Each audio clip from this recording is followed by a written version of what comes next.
여러분 극한 직업 아시죠? 제가 바로 극한 설교자입니다. 원래는 제가 5월에 이제 미주 총회가 이곳에서 50주년 신길교회에서 있었고요. 그리고 한국 총회에 117차 총회가 참석하기 위해서 왔는데, 그 김에 오랜만에 또 안민호 목사님과 인사하고 함께 또 저에게 큰 배려를 해 주어서 5월 둘째 주 어버이 주일에 설교를 부탁을 했습니다. 당연하다고 생각했습니다. 설교자였고 제가 또 안 목사님과 또 선후배 관계 있고 좋은 관계였고, 당연히 커피아 교회 성도님들께서 단에 서는 것을 허락하실 줄 믿고 그랬는데, 갑자기 제 마음에 5월에 커피아 교회의 그 가족 공동체에 내가 끼어들어갈 자리가 없다. 그래서 제가 이야기를 했습니다. 예, 지저스 처치라고 알려줬습니다. 제가 옛날에 보던 커피아 교회 지저스 처치. 그래서 제가 이야기했습니다. 5월 둘째 주는 어버이 주일이기 때문에 나는 예배자로 참석하기를 원한다. 한국에서도 또한 캐나다에서도 우리 모두가 다 하나님 앞에 예배자이지만, 나는 목사요 설교자이기 때문에 예배에 집중하지 않고 성도들에게 은혜를 끼치기 위하여 설교를 준비하고 찬양하는 시간에도 말씀을 준비하는 그러한 이질적인 예배자가 되었기 때문에, 올해 한국 방문은 예배자로 참여하고 그리고 설교를 가능하면 하지 않겠다. 물론 잘하지도 못하지만 그렇게 해서 요청을 했습니다. 그것이 맞다고 생각했습니다. 왜냐하면 여러분의 담임 목사님은 영적인 아버지요 영적인 스승이요 지도자이기 때문에, 여러분이 그렇게 인정하고 리스펙트 하기 때문에 여러분의 삶의 공동체에 그렇게 가야 된다고 생각합니다. 놔두십시오. 어린아이들은 떠드는 게 어린아이입니다. 꼭 제가 예수님의 심정 같지 않습니까? 그리고 나서 그러면 또 안 목사님께서 저에게 큰 배려를 하기 위해서, 그러면 5월 28일 야외예배 때 해라. 아까도 얘기했지만 이건 더 극한 설교인데, 한국에서 노래방에 오는 기분이겠는데, 너 노래해. 우리 따로 이야기하고 노래 선곡하고, 노래 끝났어? 좋아 좋아 좋아. 또 여러 가지 파티에 가서 너 얘기해. 자기끼리 소글소글거리고 5분 안에 이 임팩트를 가져갈 수 있을까? 제가 좀 컴플레인을 좀 했죠. 네가 해. 나 딴 교회 가서 예배해 드릴 테니. 그런데 예배를 말씀을 준비하고 아마 공고가 목요일 정도에 뜬 것 같습니다. 갑자기 비가 온다고 하니까 안에서 예배를 드리겠다고 제가 거기에 맞는 설교를 준비를 했었는데, 아주 5분 안에 임팩트 있게 하려고 제 목회의 연한을 다 걸고 했는데, 갑자기 바꿔서 이게 또 바뀌었습니다. 그래서 실내에서 이거 하는 게 어떻게 해야 되나. 5분에서 한 15분을 늘려야 되는데, 그래도 나름대로 열심히 하고 왔는데, 오자마자 안 목사님께서 실내에서 했으니까 은혜 끼쳐. 이렇게 강한 부담감을 주고 인사가 그런 것이었습니다. 저는 극한 목사요, 극한 직업이요, 극한 설교를 이 한국에서 지내고 있습니다. 그러나 그 극한 직업에도 하나님이 주시는 은혜가 저와 여러분 사이에 함께 이루어지기를 주님의 이름으로 축원을 드립니다. 이제 5월을 마무리하는 데서 제가 정리를 좀 해드리겠습니다. 여러분 다 아시지만 모든 교회들이 또한 5월에 직간접적으로 신앙에 관련되어서 행사와 관계를 갖고 있습니다. 5월 첫째 주는 여러분 아시듯이 어린이 주일로 여러분 함께 지냈을 것입니다. 여러분 이 시간에 어린아이들 좀 돌아보셨으면 좋겠습니다. 좀 돌아보시죠. 돌아보는 신용이라도 좀 하시고. 여러분, 대한민국처럼 출산율 적은 이 나라에 이 아이들이 저에게, 여러분에게, 또 여러분 가족 공동체에 자녀로 선물로 왔다는 것에 대해서 감사하시며, 그분들에게, 저 아이들에게 최선을 다할 수 있게 되기를 부탁을 드립니다. 그리고 여러분 아시듯이 두 번째는 어버이 주일이었습니다. 우리 학생들과 우리 자녀들은 어머니와 아버지를 좀 돌아보시며 좀 인사를 좀 고개를 좀 숙이셨으면 좋겠습니다. 예. 여러분 저는 이제 어머니를 잃은 지 5년이 돼 가는데 정말 어머니가 계신 그때, 어머니가 계실 때는 당연한 것인 줄 알았습니다.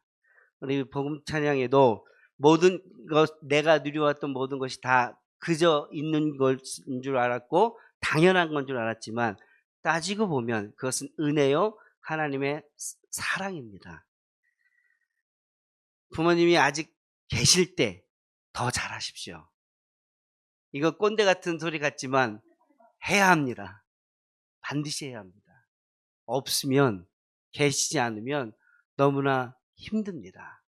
그리고 세 번째, 여러분은 창립주일로 맞았습니다. 13주년으로 기억하고 있습니다. 물론 저희 복의근원교회도 사실 12주년 창립주일로 저희는 5월 13일 어버이주일 때, 여기에서 어버이주일이고 캐나다에서는 마더스데이 때 저희도 창립을 하여서 올해는 한국에서 맞이하게 되었는데, 정말 커피아 교회의 지경을 넓히라고 하는 그러한 비전 선포식을 듣고 참으로 감명받았습니다. 여러분 서로에게 좀 돌아보시면서 우리 지저스 철치 공동체 된 것에 서로 환영하고 감사한다라고 한번 서로 좀 이야기를 좀 나눠주면 좋겠습니다. 예, 환영하고 감사하고 고맙습니다. 예, 여러분 아시듯이 지저스 철치는 정말로 기독교에 대해서 반감을 가지고 있는 많은 사람들을 그래도 교회 안으로 그리고 예수 안으로 함께 더 가깝게 갈 수 있도록 견인차 역할을 감당하는 교회 중에 모범적인 교회입니다. 그리고 또 개인적으로는 또 여러분 또 그래서 셋째 주를 생일로 맞이했고 5월 생일자를 지난주에 여러분 축하한 걸로 기억합니다. 제가 농담으로 또 안 목사님에게 얘기했습니다. 야, 나도 다음 주면 생일이야 얘기를 했는데 그냥 넘어가더라고요. 5월자 생일이었습니다. 더불어서 5월 셋째 주는 스승의 주간이기도 하였습니다. 이 땅에 스승이다, 지도자라고 하지 말라고 했지만 교권이 떨어져 이 사회에서도 여전히 스승은 스승으로서의 존재 그리고 역할이 분명히 필요합니다. 스승이 되었다고 잘났기 때문에 된 것이 아니라 스승을 하나님께서 기름 부어 세우셨기 때문에 그분의 삶과 가르침에 함께 동조하며 따라가며 함께 비전을 이루어 나갈 수 있는 귀한 지저스 철치 공동체가 되기를 소망합니다. 그리고 이번 주는 교회들이 다 지키는 것은 아닙니다만 가정의 달 그런 캐러고리에 의해서 부부주일로 지키기도 합니다. 여러분 부부 혹시 같이 앉아 계시다면 부부에게 또 감사하시기 바랍니다. 뭐 이혼이 급증하지만 정말로 부족한 나와 함께 살아준 여보 당신 고맙소 라고 함께 지금 하시기에 쑥스러우시면 꼭 마음으로 그리고 가셔도 돌아가셔서 그렇게 고백할 수 있기를 바랍니다. 더불어 교회력으로 보면 오늘은 성령 강림 주일이기도 합니다. 이 성령 강림 주일을 통해서 교회가 시작되었고 복음이 증거되었고 그리고 약속하신 주님의 약속이 실현되었습니다. 이 날을 기점으로 지저스 철치의 비전과 꿈들과 그리고 계획들이 차질 없이 성령님의 인도하심으로 그렇게 이루어져 갈 수 있기를 주님의 이름으로 축원을 드립니다. 그래서 더 많은 사람, 더 확실한 사람들을 예수의 제자로 삼아 함께 가는 그러한 교회가 되시기를 바랍니다. 그리고 한 가지 더 극한 직업의 측면에서 여러분 코로나가 이제 다 마무리되었죠? 예, 거의 다 마무리되어져 가고 있는 것 같습니다. 한 4년 동안 많이 힘들었었는데 또 잘 견뎌내신 여러분 축하하고 격려합니다. 앞으로도 이런 어려운 재난 가운데에서도 잘 견디는, 잘 함께 해가는 그러한 은혜들이 있기를 소망합니다. 왜 제가 이 말씀을 하냐면 오늘 성령 강림주일이어서 혹시라도 제가 성령에 대해서 이야기를 할 때 흥분을 하거나 막 하면 제가 사실 성령에 대해서 많은 그러한 주안점을 갖고 있기 때문에 흥분을 하면 제가 톤이 높아질 수 있고 그러면 제가 비말이 튈 수 있기 때문에 사실 저희 교회에서 항상 이게 마이크에 마스크를 씌우는데 그러지 못하고 앞에 계신 분들 꼭 마스크를 착용해 주시기 바랍니다. 감사합니다. 예, 성령 강림절인 오늘 저는 성도는 어떻게 살아야 되는가 함께 나누고 싶습니다. 성령 강림, 성령은 바로 우리를 통하여 하나님과 예수 그리스도를 실현하시는 그러한 분이십니다.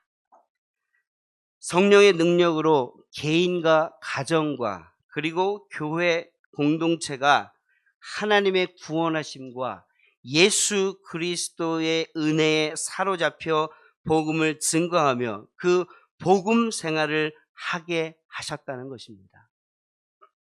구속의 은혜의 삶을 살 수 있는 능력을 우리는 성령님을 통하여 받게 된 것입니다.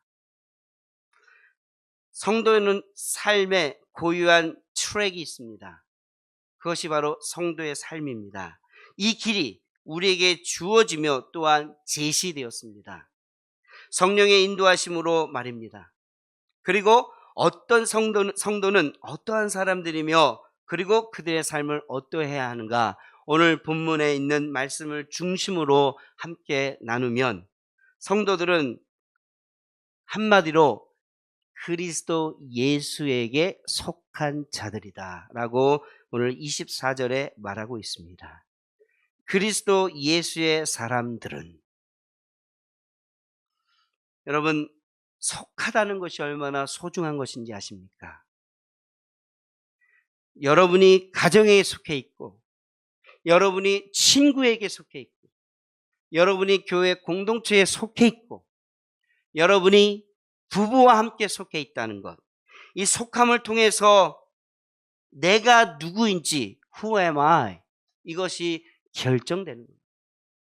오늘 아가서 6장 3절에는 이렇게 말합니다. 나의 사랑하는 자가 내게 속하였고 나는 그에게 속하여서 너와 나는 하나가 되어. 속하지 아니하면 하나가 될 수 없습니다. 속하지 아니하면 내가 누구인지, 속하지 아니하면 그가 누구인지 알 수가 없는 것입니다.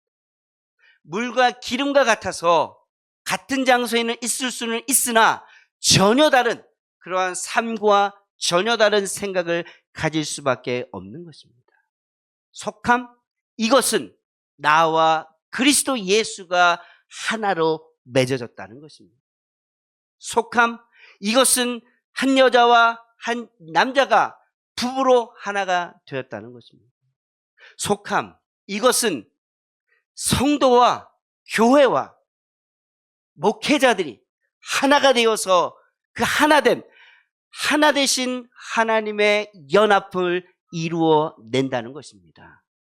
속하는 것에 많이 두려워하거나 그리고 주저하지 않기를 바랍니다.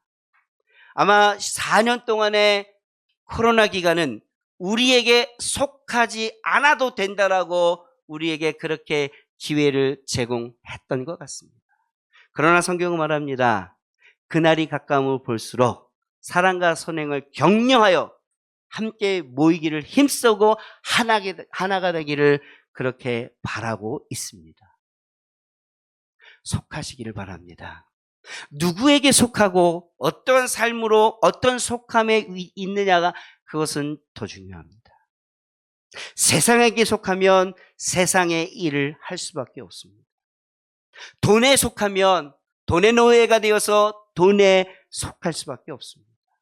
바라기는 우리는 그리스도 예수에 속한 사람들이 되기를 바랍니다.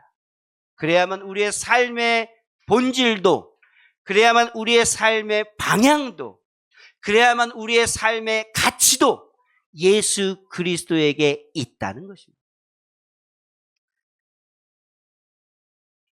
사랑하는 성도 여러분, 크리스천이 무엇입니까? 언어 유희를 한번 해보면 이렇습니다. Christ, I am nothing. 그리스도 안에서 나는 아무것도 아닙니다.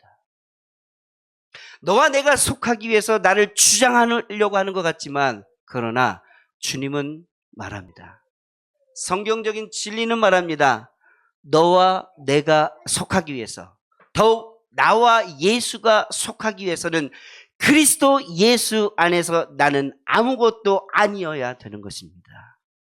I am nothing in Christ. 조금은 한국말보다 이 영어가 되게 편안하네요. 20년이 돼서 그런지 모르겠습니다만 짧은 단어 베이비 랭귀지는 편안합니다. 혹시 한국말 하다가 더듬더듬거리면 떠나? 그렇게 생각하지 마십시오. 그게 아닙니다. 문화 충격입니다. 사랑하는 성도 여러분, 속함은 그를 나의 주인으로 삼게 하는 것입니다. 예수 그리스도를 믿는 성도들의 속함의 삶은 권리 주장이 아닙니다. 오늘 본문은 말합니다. 그리스도 예수에 속한 사람들은 십자가의 육체와 함께 그 정욕과 탐심을 못 박았다라고 말합니다. 성도의 삶은, 속한 자의 삶은 아이러니하게도 포기하는 삶입니다.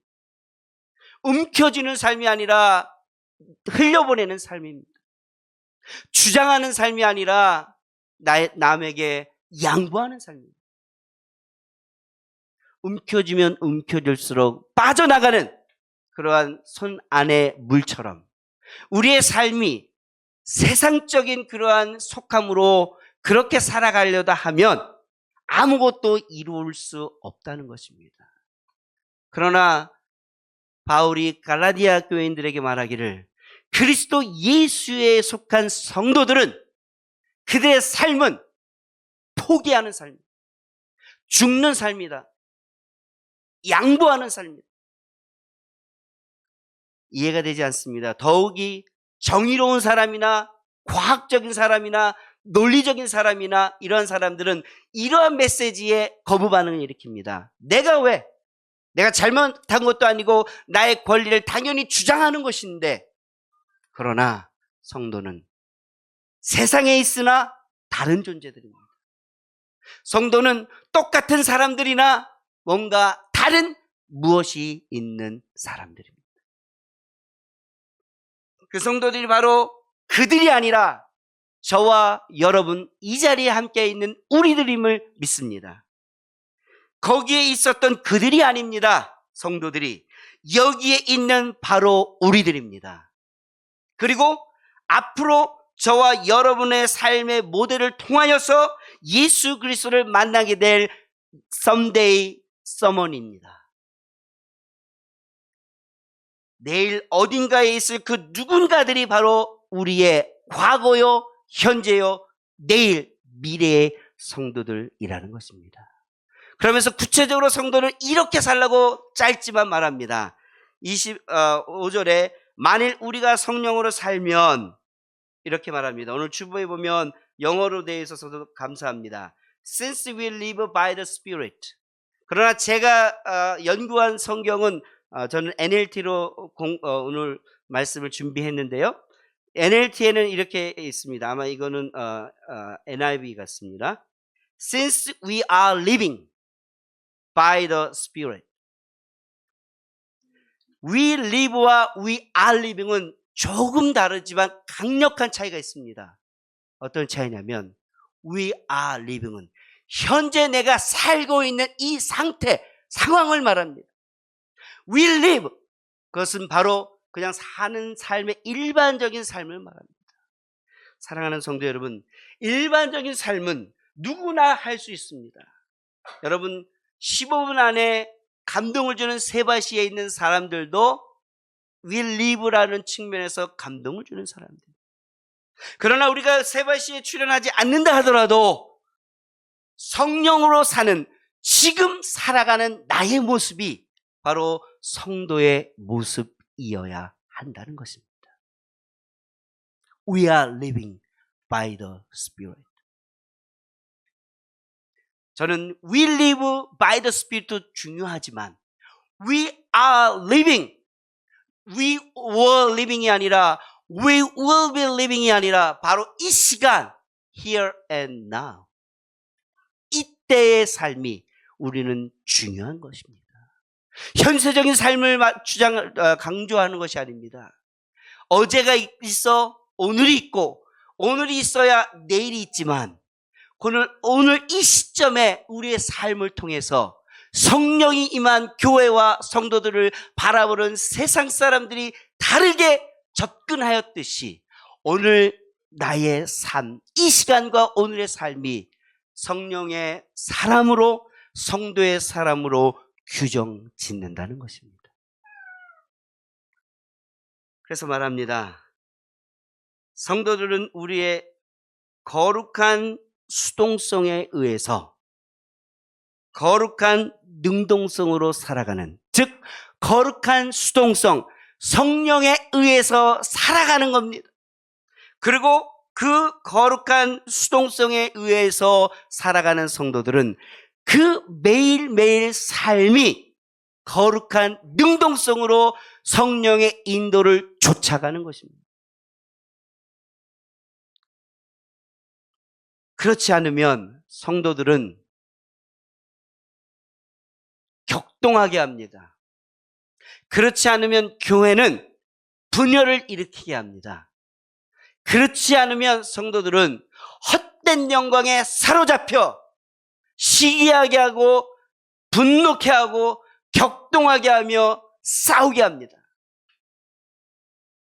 사랑하는 성도 여러분, 성도로서, 교회도 성도로서 성령의 지도함으로, 성령의 인도함을 쫓아감으로, 그리고 헛된 영광과 시기를 일으키는 것과 분노를 일으키는 모든 정과 욕을 육체와 함께 십자가에 못 박는 사도 바울의 고백이 오늘 저와 여러분의 삶의 고백으로, 삶으로 드려지기를 바랍니다. 말씀을 마치면서 만일 우리가 성령으로 살면 또한 성령으로 행할지니라. 성령으로 행하는 우리의 삶의 조각조각들이 모여 성령으로 살아가는 삶이 이루어지는 것입니다. 기도합니다.